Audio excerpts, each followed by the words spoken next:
All right, guys and girls, thank you so much for everyone who stayed. I know it's a long night. There's been a lot of the audience that went to the meet and greet, and I truly appreciate those who have stayed and again having some fun. But this is a different panel of guests, and this is a panel of guests that I have good memories with and new memories with, and I truly appreciate you guys coming on the show.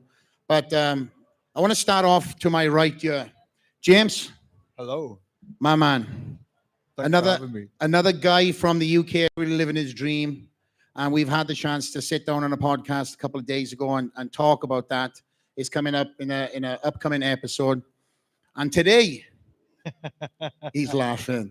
I was gonna say them arms must got those arms got to be hurting from. Today we train some arms, yeah.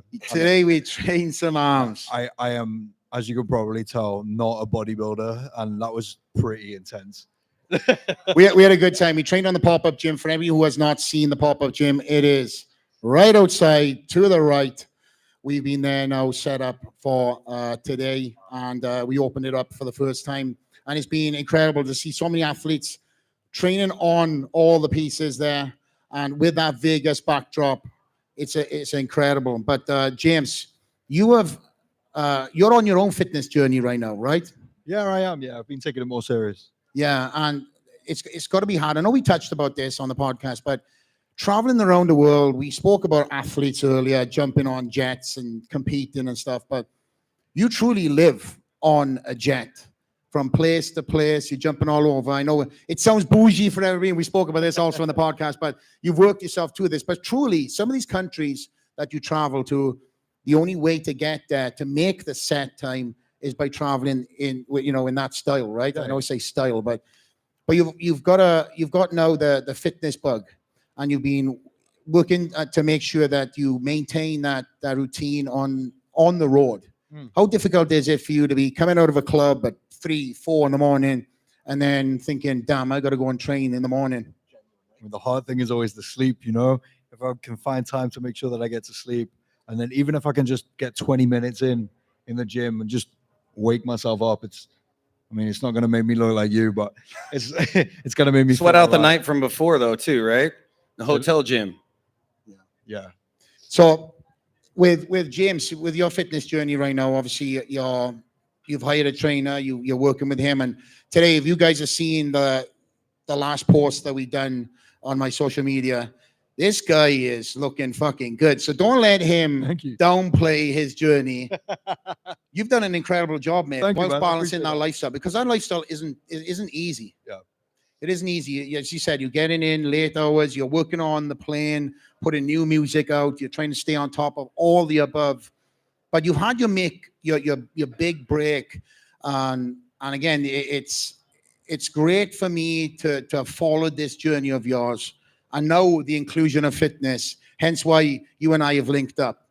But what's the future goals with you and your fitness journey? I created an Instagram for my fitness the other day, and that was just to test whether anyone cared, and they did. So You get your own IG? That's a fitness journey. So yeah, jumping into it, and I'm gonna see where it takes me. And as you've already highlighted, it's a challenge trying to make it work at certain times of the year. But I think that's probably what's gonna make it interesting.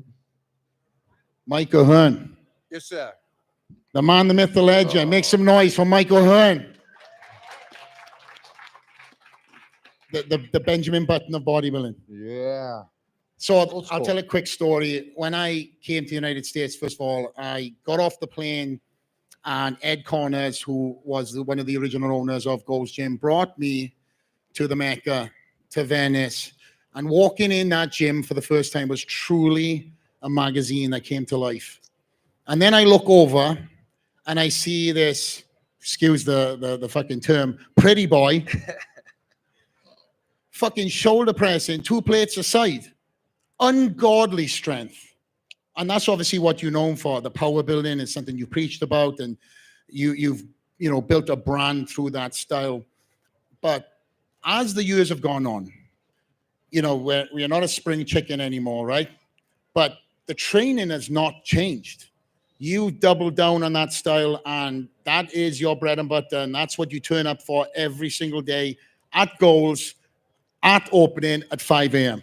Yeah, I don't know if you guys would like it because there's no music until 6 after I'm done. So, yeah, I love it, and the principle works for me just because I was always one of the guys that had to be athletic, had to be show and go, and so mostly through the years doing gladiators and battle dome and gladiators again and competing in martial arts, it's like I had to be able to be strong and athletic, and so it served me well lifting the way I do, and it's kept me injury free, and it's kept the bone density ridiculous, and the connective tissue, and so that's the main focus. Muscle was always a secondary for me.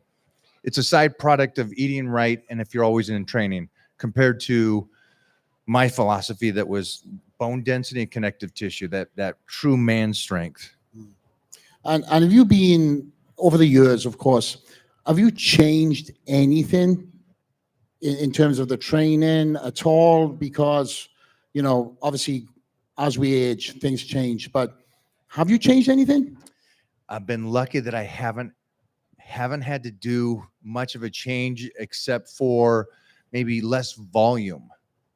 But the weights are still ridiculous. The exercises are probably more bizarre now because of the range of motion has gotten better and better and better over the years. So the behind the neck shoulder presses are still 3 wheels, and it feels good and feels healthy. So no change in there. It's just the visual look is, I'm still, and I think we all can agree with this. If you're in charge of your vessel and you're still leading the ship, then you can create the body how you want it to look. And that's the ultimate goal for me, is just being able to be in charge of the ship and change it for a movie project or a TV show or whatever it is. Evan, he said he can do 3 plates. How many can you do? I remember when I started lifting. Remember when you were 12, right? 3 plates. Nah, being able to do what Mike does for as long as he has been doing it, looking the way that he does, I mean, you're aging backwards and you're not really supposed to be doing that. Your flexibility is supposed to get worse, not better. And I'm actually starting to get jealous of that. So stop talking about that. But yeah, it's awesome to have been able to watch you as a fan, and then as I've come up in my respective sport, getting to meet you and then getting to talk with you and having conversations about, like, not just bodybuilding or strongman, but just athleticism and strength sports, like, in general. It's been really, really fun. It's been awesome getting to know you a little bit. Thank you. Evan, you just competed in Giants Live. You've done multiple different shows this year. How old are you now? I turned 32 yesterday. Wow, happy birthday. Happy birthday.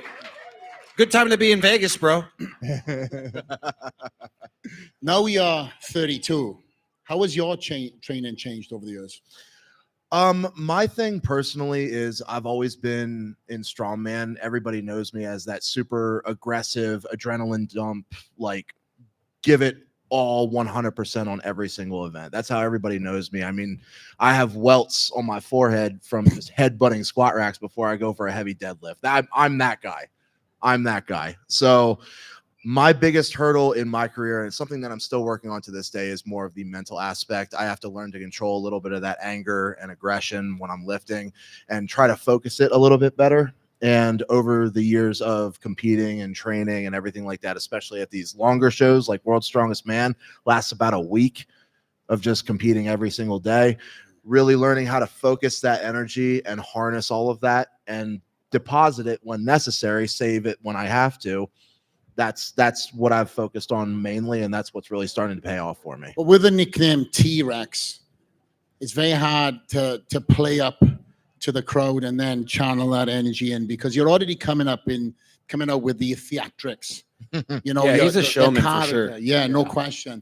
And that has come from your days in WWE when you were wrestling. Yep. And you transitioned into a little bit of bodybuilding. Stand up, Evan. Can you believe that this guy was a bodybuilder back in the day? Or was it men's physique? I can't remember. That's a tall drinker of I water was right never there. that small.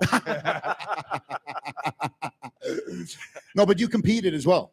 Yeah. I've done a little bit of everything when I was in high school, just growing up in general. I played every sport at least once. Standout wrestler. Did a little bit of Brazilian Jiu-Jitsu before I graduated high school. Got signed to WWE. I was a pro wrestler for a while. After I got out of that, I did bodybuilding. I only did one show because I don't know how you crazy bastards do it. I really don't. One show was enough for me. I was able to get covered in my spray tan and put on my little bikini trunks, get up on stage, do some flexing, called it a day. Realized it wasn't for me. I tried Strongman, and I want to say about a week and a half, 2 weeks into it, it was like I found it. I found the thing that I fit so well in. I have so much fun doing all of my training.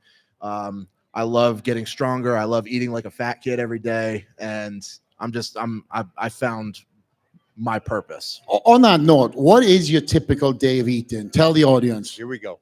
Tell the Well- calories. Tell them how many calories you're taking in. Well, for competition season, and I'm at the end of competition season, so I'm still eating that diet. It's about 8,000 or 9,000 calories every day, and it's roughly around 3 pounds of red meat every day.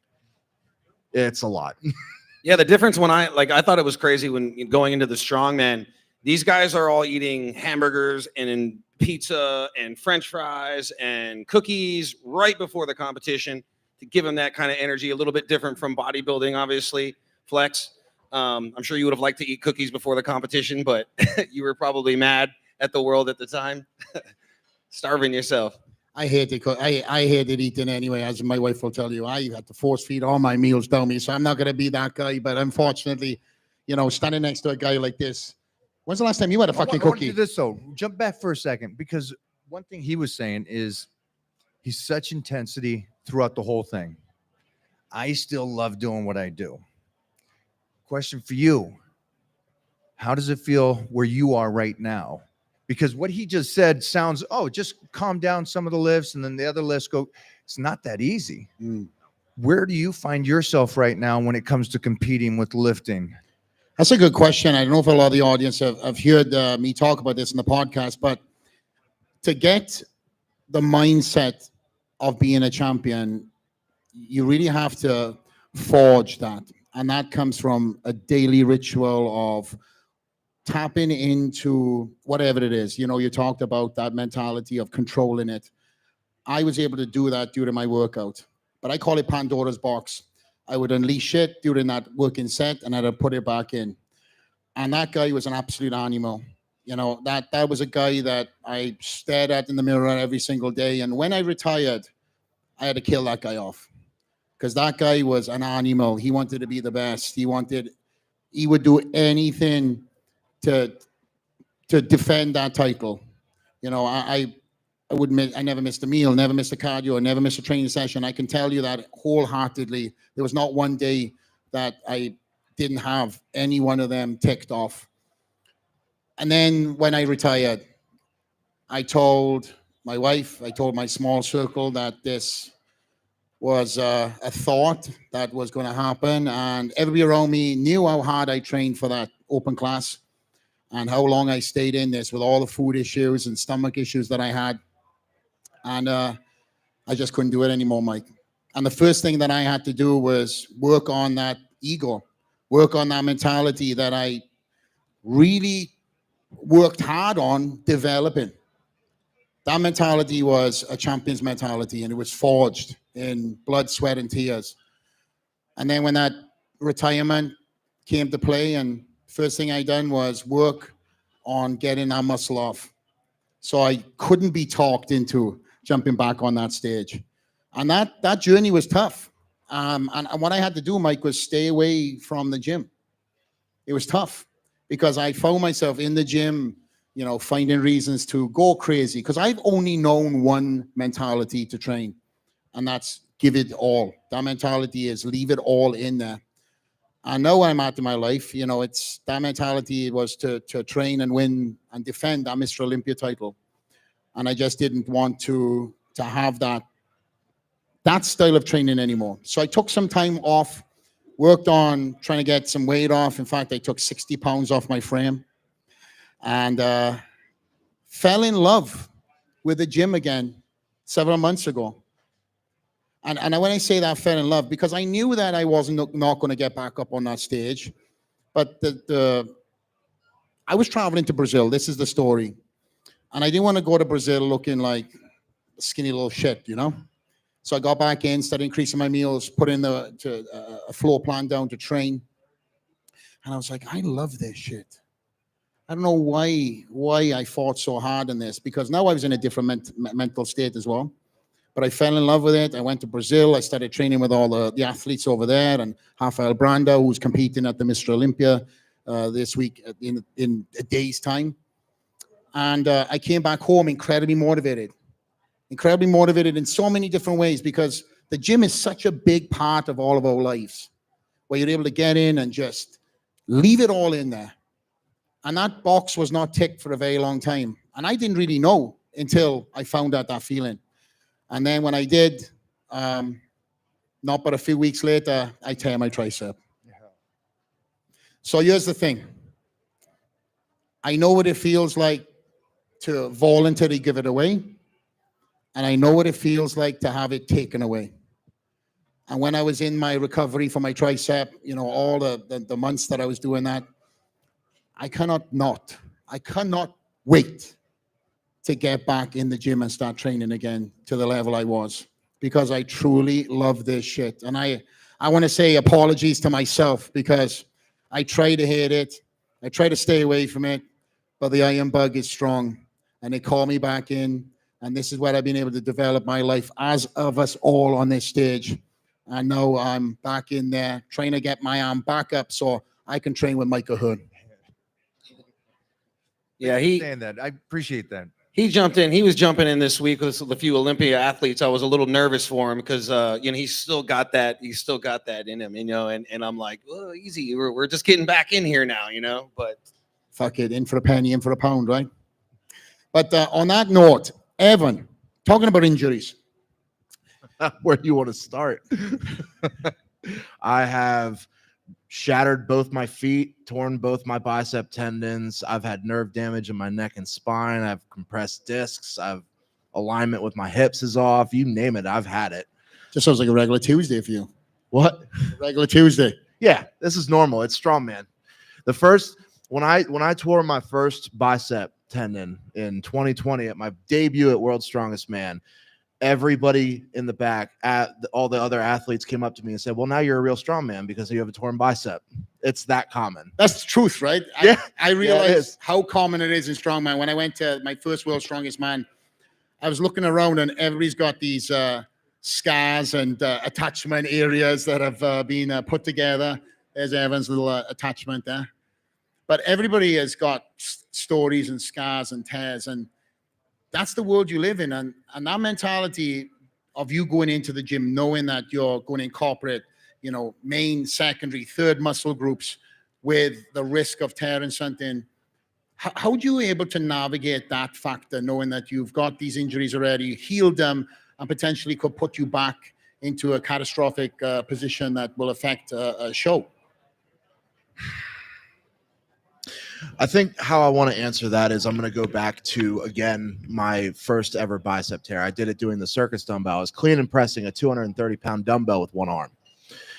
That's when it popped, and I had surgery about a week and a half later. I had it reattached and went through all the rehab. I did all the peptides, everything like that, got all my mobility back. I started doing some very light exercising and stuff like that. And then one day it came time to really test it and really see, I have to do circus dumbbell today. I have to get past that mental barrier. I can't have that lingering in the back of my head every time that I come into the gym, because I knew that that would destroy me.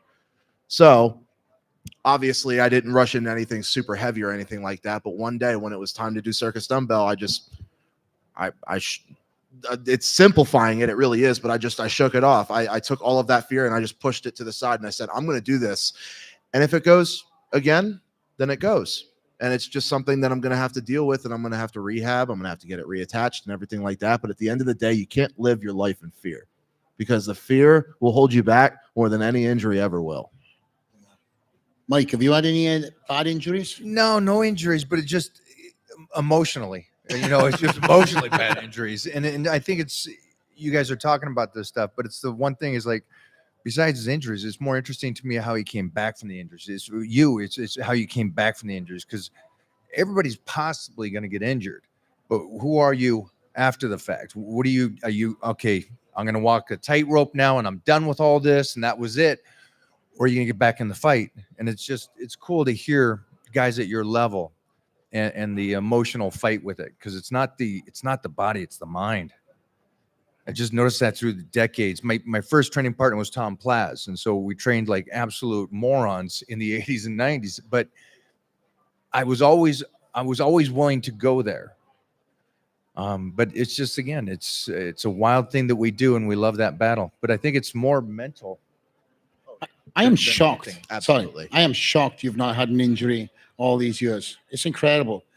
And you've done so much. Obviously, you've got such a hat full of many different feathers. I used to watch Battle Dome in the UK. Real I've vibe. never seen anything like this. Can you guys remember Battle Dome? Think Gladiators times 10. It was wild. These guys would literally kick, punch in the face, and there's Broke my. the guy's leg, broke another guy's arm. It was violent. Tell us about that, Ida, because that was was- truly crazy Gladiators. I'll tell you the difference. American Gladiators that I was on in the 80s and 90s, and then again in 2010, was a very tamed down, hey, Mike, on this guy, kind of go easy. Really? Kind of go easy on this one. He's, that was kind of the approach from the producers to me. But when it came to Battle Dome, it was leash off. We were rabid dogs, and these guys, and again, we got great contestants, good D1 athletes, ex UFC fighters, MMA fighters. It was good people. And so it just brought you up. And we had leash off. We got to go as hard as we wanted to go. Yeah, leash off is the correct term. What was that when you guys were hanging on the cage? You had to meet each other, and you could use any body part to kick them guys off. What was that? I just remember now having a flashback. It was joust on Gladiators, but Powerball and those kind of games, or Breakthrough and Conquer was a head-to-head, or there's so much violence and fun. The only bad thing about it was we had to wear spandex, but we looked good in spandex. So it was all It was right. great. It was a good change. Legendary. I think I'm pretty sure I still have like a set, like the toy set where they with the when you're little just talking about, joust. where you joust each other. Like I still got that in my storage somewhere, man. It's crazy. I've been seeing you since I was a little kid on pretty much every muscle magazine that I was trying to read and get big like yourself, and also stay handsome. So you're gonna have to give me the routine, bro. As you've got, you've really done it. Well, I know at this stage it's mama, and I know you guys. It's the other half that does it, and then being a father for the first time. Holy shnikes! I know. What kind of motivation? And we were just talking about this. I won a lot of martial arts when I was younger, and California judo champion and stuff. But then we was doing TV shows. I stepped away for a bit, and now I'm back in again because I know this kid's gonna grow up and kick my ass in 5 years. It's like I got to start rolling again and stuff because this is gonna be. They're saying he's gonna be 6'9". You're like 6'9", right? I'm 6'6". Yeah. So Viking. Yeah, he's gonna be bigger than me. Viking Picture blood. that. Kid's gonna be huge. He's got abs already, right? He's jacked. How old is he? He's jacked. He's 5, but he's on so much trend. So he's like, he just takes my extras trend, and it's D-ball for he's the breakfast. most- yeah, son, here. Don't give it to the other kids. He's a monster. He's 4'4". He's in kindergarten, and Oh, Flexy's as tall as you. Don't forget who's controlling the show, brother. But as a father, Yeah. it's a nice new fight. It's Yeah. a nice, cool motivation. Mm. I thought I was motivated at my 20s. I'm more motivated now. Yeah, it was a sixth gear that I found when I was competing, and myself and Ali found out we were having our first child. There's nothing to it, and if you guys and girls in the audience have kids, you know what I'm talking about. There was that, again, this spark, this drive that came out of nowhere, because now you're not just doing it for me and Ali. We had, another responsibility, and now we have two, and it's evolved so much so that, and obviously, and something I did mention earlier too, it's actually part of my retirement too. When I was competing and traveling all around the world, I wasn't there for certain things. Thankfully, I was there for the first. But then, I missed a lot of stuff, and of course, the sacrifice was there for trying to provide a future. But when I had, or we found out we were having the second one, I was like, it definitely added to the retirement plan because I wanted to be around, for a lot more of the things. And yeah, kids have totally changed my life. James, you have any kids? I don't. No, you know of, right? That you know of. No, A lot of not yet. traveling. Yeah. It's got to be on the agenda at some point, though. Yeah. Mike, I think everybody in this room has probably picked up a magazine that has had you on the front cover. How many front covers have you made? 530. 530 front covers. That's unbelievable. cover. Is that a Guinness World Record? It has to be. Unbelievable. Yes, let's get a hand for that. The only one that has more is Arnold. Oh, Yeah. what's he got? He's got more. They got, I don't know if did it the counts because he's in research on it. movies. I was like, I'm cool with that. But yeah, I think like what you said is winning shows and everything is cool. I'm just happy that I've been able to retain my strength for 45 years and be this strong and still doing it. So It's amazing. It's amazing. What a great career. I mean, honestly, like what a long career that you've had and you're still going. Like, I don't think I could think of anyone else, No, that's who's at the top with the still. longevity, right? Yeah, absolutely. Evan, being one of the younger guys on the scene, now turning 32, I don't know if that makes you young anymore. I don't know. But seeing the future of Strongman and where you lay right now, you and I have obviously had personal conversation, and I truly believe that you can win that World's Strongest Man. Where does that fit into your future? What is the timeline you're giving yourself for that World's Strongest Man title? Honestly, it's to the point now where I feel like with my abilities, if I'm able to mentally make it click on the day, I can beat anybody in the world. And I genuinely do believe that. I really do. Because there's a lot of guys on the circuit right now, and there's a lot of guys coming up right now. There's a couple that come to mind that a lot of people are like, oh, that person's unbeatable. That person, they're just good at everything. And this person's won worlds a couple of times now. So like they almost put them at a higher level than me because I haven't got my first title yet. But I know what their abilities are. I know what my abilities are. And I know it could be the right events. It could be mind is right. It could be something as small as like I had my Wheaties that morning. I can go into a competition. I am firmly confident that I can beat anybody in the entire world. And I'll make another point that I am fully capable of winning World's Strongest Man next year. Let's Last- go. Yeah, let's go. Oh, and Last- you guys Last year I got don't both fifth. deadlifts. Last year I got fifth. This year I got third. It's It's coming. evolution.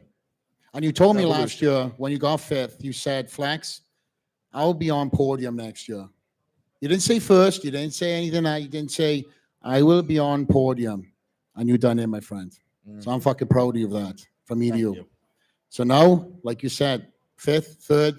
If we're jumping up in twos, you know what's next.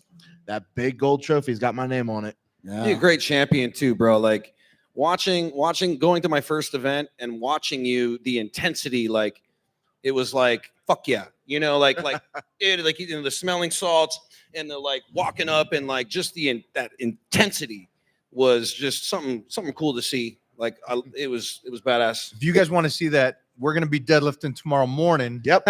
Right at your gym right Really? out here. Yeah. The It's gonna pop-up hit at gym. 850 out here. There we go, guys. So, Yep.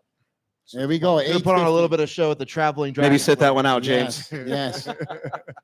But you're talking about intensity, James. You are a man that is known for your last fucking name, James Hype. If anybody has seen this guy DJ, he is incredible and he is an energy bunny from start to finish.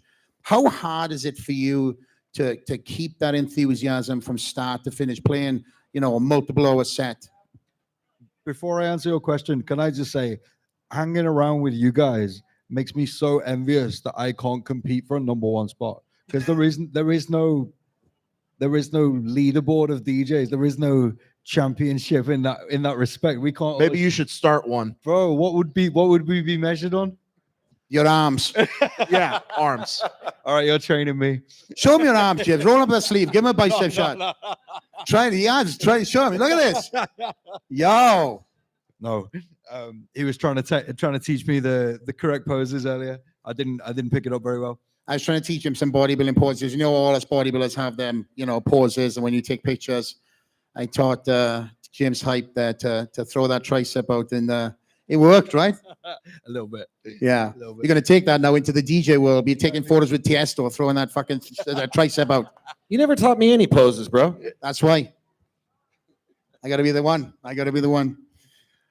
We are going to go into the audience shortly, so please have your questions available because I know we're running a little bit late, and I truly appreciate everybody staying here to the last, to the last show.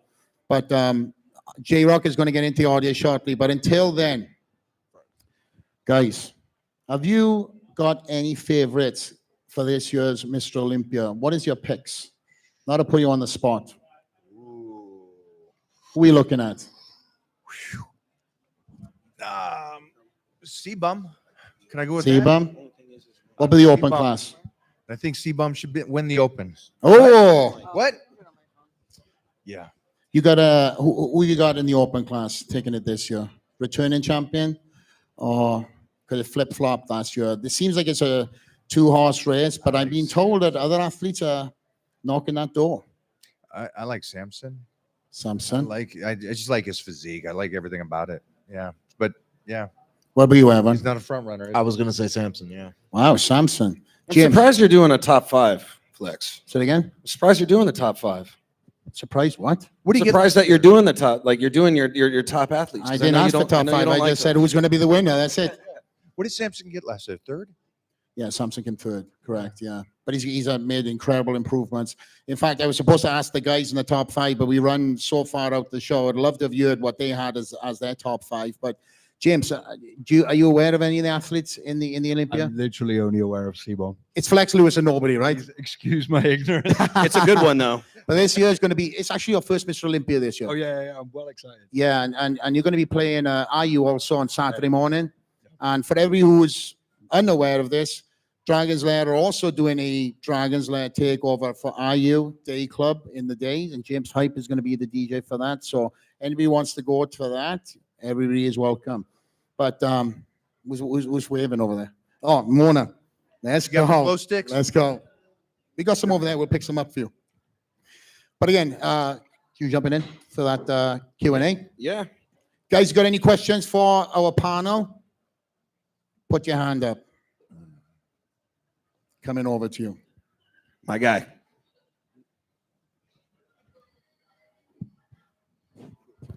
First of all, Flex, thanks for having this podcast. Without it, I wouldn't have been able to personally thank James. I never thought I'd get this opportunity, but you're speaking about social media earlier, your YouTube, your Instagram has helped me as a DJ prepare for some pretty big sets, just sitting there watching your boiler room stuff and, all the tips and all that. So thank you. Thank you, man. And also thanks for the video my girlfriend got yesterday at Dragon's Lair. That was dope. Oh, Made my day. Shout out to Taylor there. Yeah, shout out to Woo, Taylor. woo. Putting in the work these last couple of days. But my question is for you. And, as a DJ, you're traveling the world. I'm traveling the West Coast, going back and forth. And it's hard enough for me to stay on my fitness journey. Like we're living in Vegas and San Diego at the same time. And, I try the meal prep and freeze my meals. And I try to, have an established gym routine. But that reset after finishing a set at 3, 4 in the morning, the sleep, the eating right. Like, I know you got money and you got like trainers and all these people, but like break it down for me, someone that's like trying to get up there and like, how do you stay on target? How do you stay on goal? The one thing I'm going to say is beef jerky, because it's always there. Brilliant. It's always there for you. You can fit it in your bag, and if there's no good food in the airport, you've always got that beef jerky. And then, apart from that, I found myself. I started taking the gym serious after I watched a load of Wes Watson videos, and he's there abusing you in the video, and you're like, yeah, I'm going to the gym. Wes Watson. Was that the question answered? Anybody else? These guys, the DJ world is so wild. I got to do a collab with David Guetta. Yeah. And so he flew over from Paris and we did this whole thing and it was great. But it's just the life you guys live, like you were saying earlier. From the outside, it's fun. You're doing something you absolutely love. Oh yeah. And then the vibe and on what you're doing, because you're vibing with everybody that's there. That must be amazing. It's a dream life, Yeah. literally. You Man, could big props. Big props. you could Thank you. truly change the whole crowd just by one song. You're taking somebody on a journey, right? Yeah. I want for you to tell the crowd about that. And you're in the moment, right? You could literally hit stop, the whole crowd stops. You could put a track on, and you have such a unique genre where you throw old school into new school. But again, talk about that and the experience of that journey at these big festivals of 15, 20,000 people. I think it's quite a nuanced thing because anyone can press play on a record, and that's kind of straightforward. And I'm sure anyone in this room could pick 5 songs that would make people dance. And then the way to kind of elevate from that sort of comes through the years of experience of playing music to people and going around the world to different places and understanding what's going to get that crowd moving, and maybe throwing in something that's somewhat unexpected. And I don't know, I live the music, and even when I was in school, I just wanted to play music to people. That's just so in the same way that you guys are living the dream every day, that's me as well. Living the dream. J-Rock, anybody else with questions? Stick them hands up. There we Don't go. be quiet now. There we go. We'll get 2 more. All right. Leon from Fort Lauderdale. I was going to ask if it's for Mike. How is Titan doing with the instruments? He's doing good. He's starting to play the drums and piano and stuff. So he's good. Our son is and no, I did not name him Titan. She did. He's doing good. Good 5-year-old. So he's into music as well as weightlifting with his dad. Yeah, he took to it, which is great. I love that. And he took to the piano is one of the main things we wanted him. If he was going to do something, start with that, because I understand that that's the tough one, but also it opens up everything too. I wish I could Piano. play the piano. Yeah. Where we at? Thank you. That's J-Rock. We got it. One- There we go. One more. Yeah, we go. I have a question that it could go to any of you really, but what's one misconception that people have about you, or maybe something you'd like to clear the record about? Mike's on trend. Easy one. I knew it. I think that I think I can speak for all of us. And tell me if I'm wrong. We don't do this for money and fame, and it didn't start with money and fame. It did it because we absolutely love our craft and whatever that is. And then if you do anything for money and fame, on the dark times, it's not going to hang in there. When you tear the bicep, you're going to be like, okay, that wasn't worth it. When you're not getting the gigs, don't do anything for money or fame. Yeah. Do it because you just freaking love it, and you can change your room, or you can lift the world, or you can motivate and bring all walks of life together. And you're transcending bodybuilding by what you're doing. I believe. I think you are just one of the nicest guys the industry's ever had, and you're bringing this incredible crew all together like you're doing. So appreciate Thank you you, bringing Mike. me out. Thank you, Mike. Oh. James, you want to add to that question? I But can't he's really right about the trend. I can't really top that. The one thing I would say, I think people have a perception of me on the internet of being a bit of an asshole sometimes, because I can be quite a outspoken guy, and I'll say, I'm better than this guy, and all of that bravado, And you guys were talking about wrestling before, and in my head, the DJ world is kind of similar to the wrestling world. I mean, maybe not everyone sees it like that, but in my head it is. So yeah, I think there's always a real person behind the image of the person that you view on the internet. Evan? One thing that I always really wanted to do with my career, and this is way before I ever got seriously strong. I started competing in the heaviest and most well-known shows in the entire world. One message that I always really wanted to push was you need to be able to fully pursue what you want out of life and not let anybody else's opinion of you or what you're doing challenge that. You need to be able to be mentally strong enough to withstand the wave that's going to be hitting you when you start really working for what you want, because there's going to be a lot of people out there that are going to try to brush you off. They're going to try to sway you to do something that's the safer route. It's more secure. It's more guaranteed. You can't let anybody or anything stand in the way of you pursuing what will make you happy. Nothing. Got one more question, a last one. Thank you. Just a simple bodybuilding question, really. Flex, I forgot to say this earlier. Quickly, I'll say it. As a Welshman myself, I appreciate everything you've done in the bodybuilding community. So, Thank you. Yeah, thank you. But it's for Mike. Obviously, you've trained over so many decades now. You said your first training partner was Tom Platt, who's my favorite bodybuilder. Who was your favorite training partner to have who really pushed you to the edge? Yeah. I would say my one of the most amazing would be Robbie Robinson. Wow. Because it's just such a knowledge and a click. I never met through the, I was in Gold's Gym. I was in the magazines in 1987 is when I first started in the magazines. Yeah, before you were born. Poor kid. Way before I was born. So I got to train with them all, from Arnold to Lou to Robbie to the New Age. Robbie had the best insight in how we broke down weightlifting. So I'd go with Robbie Robinson. Just, but intensity-wise, you're not going to beat guys that Tito Raymond, Tom Plaz,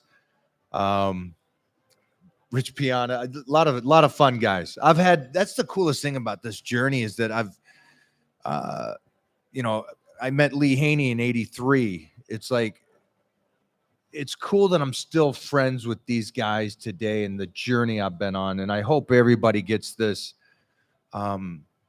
gets to enjoy life into an old age. Not every, old age isn't guaranteed for everybody. And so I hope you guys do enjoy it and stay healthy. And that's what weightlifting is about, that you guys continue to do this for a lifetime. Sorry, but Robbie Robinson. We'll go one more question, and then I'm going to get a couple of questions up here, and we'll wrap up the night. It's been a phenomenal night. But any one last one here in the front? There we go. Hi, my name is Erica. I'm from Vegas. I just want to know, and this is for all of you guys, whether or not you do listen to music at the gym, and if so, what kind of music, genre, or artist is your favorite that helps get you guys most pumped up? Ooh. Great question. You want to take it from the top, and we'll work down. Who's going to say James Hype? We all know I listen to James. I actually have a little bit of a story behind this, and my upbringing wasn't exactly the most pleasant, I guess you could say. There was a lot of hurdles that I had to jump over in a very, very young age. And one of my escapes, even when I was very young, was music. I was always very emotionally connected to the music that I listened to. If I was listening to happy stuff, I would be happier. If I listened to sad songs, I'd be sad. And then obviously, when the weight room got introduced into my life, I listened to angry music. And that's where I developed my style of lifting, super aggressive and angry. So I learned that seeing a sports psychologist a couple of years ago, he actually told me that I was emotionally associating the music that I listened to put myself into a certain mood, just like I just said. So whenever I would go into the gym, I would listen to some of the most angry and aggressive music I could possibly find. And that would help me almost turn the switch in my brain to I'm going to murder whatever is in front of me. And that was always a barbell, thankfully. But I would say currently right now, I listen to Deathcore. Slaughter to Prevail is my favorite. Why were we listening to ABBA in Tennessee then? We weren't training. Oh, that's right. That's right. Just stay Yeah. there. I don't listen to music when I train. I never, and since the late 80s, I haven't. I like the noise and the banter with my training partners, and I like the voice in the head and the music kind of shuts that noise in the head out. You get up at 4 a.m. to get to the gym by 5, and then the music doesn't start until 6. Till I leave, usually around 6:30. Is that a deal that you've done with Gold's Gym? Yeah, Really? yeah, Wow. yeah. That's the power of Michael Hearn. No, Yeah, how do I get some of that power? yeah. Stay with me, kid. James. I'd be listening to DJ sets. Like, the one good thing about listening to house music, if the tempo is 128 BPM, then every 2 beats is going to be exactly 1 second. So I'm very rhythmic in everything that I do. I find when people are counting seconds and there's music playing, I can't do that. I have to count beats. But if it's house music, then you can sort of use that to your advantage. It's quite a geeky concept.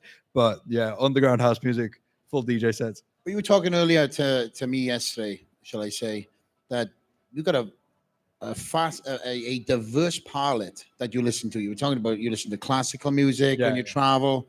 Is it based on mood or travel or anything like that you just dive into that genre? I think I'm around music the whole time for work, and there are certain types of music that I just associate with work. So I can't listen to genres that are too close to what I make without turning my work brain on and being kind of critical and thinking, oh, can I get inspired by that? So I have to sort of distance my listening from anything current if I want to passively listen, you know? Yeah, very interesting. And I guess what my answer would be is dance music. I grew up with it being in the UK. And when I had my private gym, I would just crank out hard house, trance, whatever it would be, because I would just zone out. It wasn't what I was listening to. It was what I was tapping into. Dance music is repetitive. It's beats. So I would just zone out and I would just go into that world of reps and getting into that mindset. But then outside of that too, if I'm traveling or I'm flying or whatever else, I'll listen to classical music. I'll listen to whatever I feel like that is going to put me in that state that I'm in right there. So there's certain genres I tap into at certain points. Mike, I have a question for you. You know, well, I've seen you most recently on set, shooting a lot of different movies, as you obviously have done in the past, but you've got a movie coming up? I do. I got a movie with Jonathan Majors, and it will be out in March called Magazine Dreams. And you'll see it. You'll see it. Awesome. He's incredible. He's incredible. Jonathan Majors is in a lot of the Marvel movies. He's in Creed, this last one, but just a brilliant kid out of Texas. And yeah, this is going to be great. With the movie world, Hollywood, is that something you still have passion for, to start acting and continue that path? Yeah, I love it because it's hard. It's hard. It's hard. That's what she said. Yeah, exactly. Well, I hope she said that. But yeah, it's really hard. And we got one right now, 2 movies out on Apple TV. Divinity is one of them. And then we got another production going into this movie called Clay, which I love because, again, I'm the boxer in this. So I got to change the physique to make it look like a boxer. So it's cool that I get the craft of my whole health and fitness lifetime to change the body for a role.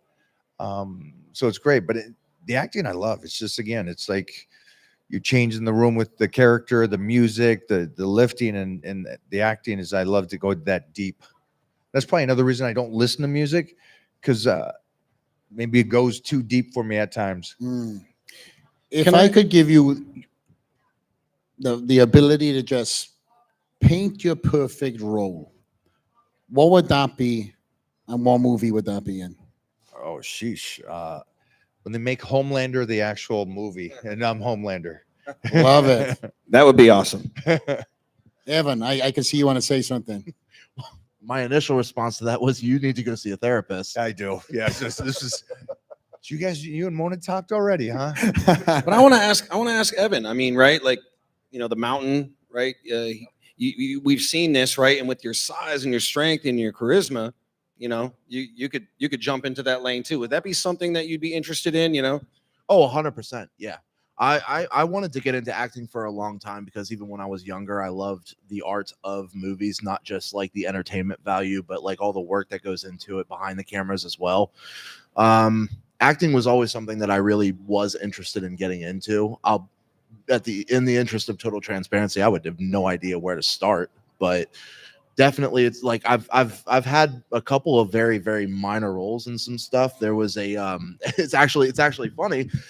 I was in the biopic 60 I think it was a 30 for 30 that ESPN did about American Gladiators and the conception of that show. I was the actor who was playing the guy who his name was Dan, who came up with the idea for the television show American Gladiators.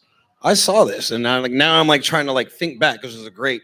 There was two of them. That was a great. Two because there's the ESPN 30 for 30. Yep. And then there was another one on Netflix. Yeah, I was 30 in that one. The I like 30 the for ESPN 30 one. was great because it was an outside source taking a view from both sides. Yep. Netflix was done by one of the gladiators, Dan, so it was his point of view of it. They made it a little negative, right? Netflix did. So let me ask you guys this. You beat up everybody. There's 5 guys in the United States that get to be the male leads. That's some pressure. But you also know, or I believed, I was replaceable. And I accepted that. So it was my job to stay injury-free, to win, to be a good character.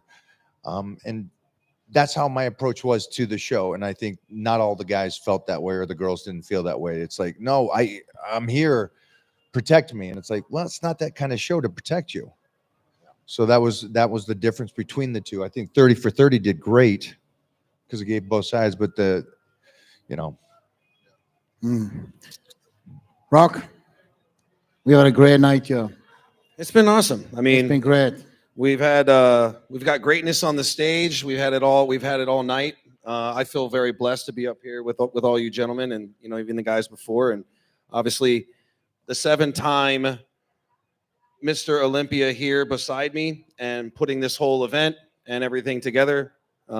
It's been an awesome. This is my first Mr. Olympia, or will be my first Mr. Olympia, so I'm pretty stoked and can't wait to see all the what this is all about and what you really kind of helped build and in your career. So it's really exciting. Yeah, I'm excited for you to check it out. Obviously, you've got to meet a lot of the athletes. We've had a lot of them on the podcast as well. You've got to meet them personally as well. So with that all said, it's going to be an early start tomorrow for many of us in this room. But before I go, anything you guys want to say before signing off? You want to go first? Thank you. Thanks for setting this thing up. My man. Oh, thank you. And this is the first time we're in town at the same place 5 years. We are truly two passing ships, let's be honest. Yeah. For the last 5 years, we've been trying to get together. And every time he's in town, I've come to LA. You'll message me and say, hey, let's go for breakfast. Let's go to the bagel place. Let's do this. I'm like, bro, you got to be taking the piss. I'm in LA right now and you're in Vegas. We're not even joking about this. It's happened like 2 or 3 times. But nonetheless, Evan, anything you want to say to the crowd before we shoot off? I'm just going to piggyback off of Mike. Honestly, thank you for having me. This was an awesome opportunity. I love coming out here to Vegas. Every time I'm out in Vegas, I always want to make it a point to at least spend a little bit of time with you because I know how fucking busy you are all the time, all year. But yeah, it's just really cool being out here. It's cool being a part of this. As soon as I found out that I was going to be here in time for this event, like this right here, I was hoping that you had some kind of an opening so I could just be a part of it and do my part to help. And you landed and came straight here from the airport. So from me to you, bro, thank you so much on that.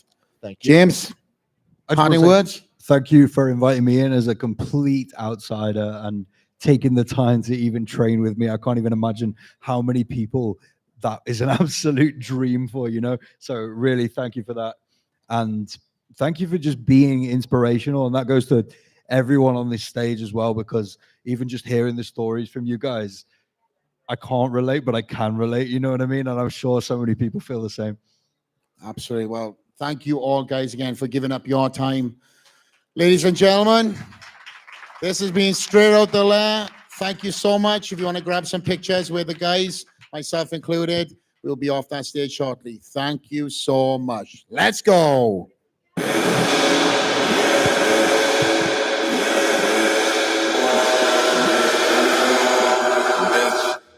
Yes, bitch.